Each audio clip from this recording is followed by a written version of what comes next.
Премиерот Зоран Заев не чувствува одговорност за дебаклот со вакцините кои Македонија го доживеа, откако поради проблеми со документацијата беше откажано примопредавањето на вакцините кои треба да ни ги даде Србија. Заев не гледа причина за негова или оставка на други владени функционери. Се чувствувате ли вие одговорени или Секако не. Гледате дека и во земјите каде што е тргната вакцинацијата е проблем. Нема доволно количини вакцини.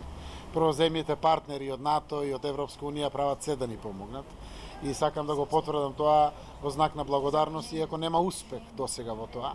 Определија 70 милиони евра подготвени авансно да платат, за вредност од 7 милиони евра да стигне брзо во Западен Балкан. По се изгледа за премиерот виновни се сите освен Заев. Сега проблемот не бил кај владата, туку во компанијата Pfizer. Прво се работи за подготовка на техничката документација од Pfizer према Србија за реекспорт или за реплаќање, де фактички, или донација од страна на Србија. Целта е да стигнат овие прво 4000 вакцини, па после и другите 4000 вакцини. Тука се работи на документацијата. Додека власта се правда за опозицијата, се ова представува голем срам. Лидерот на ВМРО ДПМН е Христијан Мицкоски, побара одговорност и оставки во владата. Ова е брука и голем срам кој што ни се случува.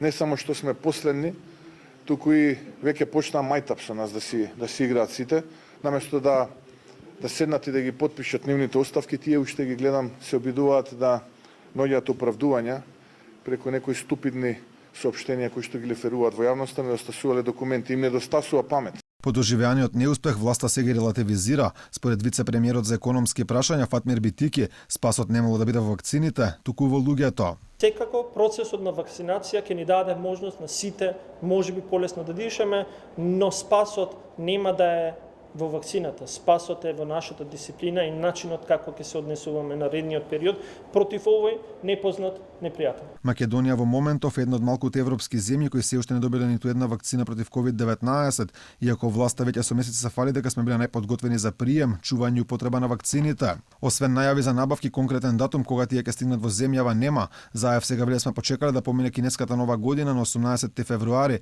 па ќе почнал процесот за транспорт на кинеските вакцини.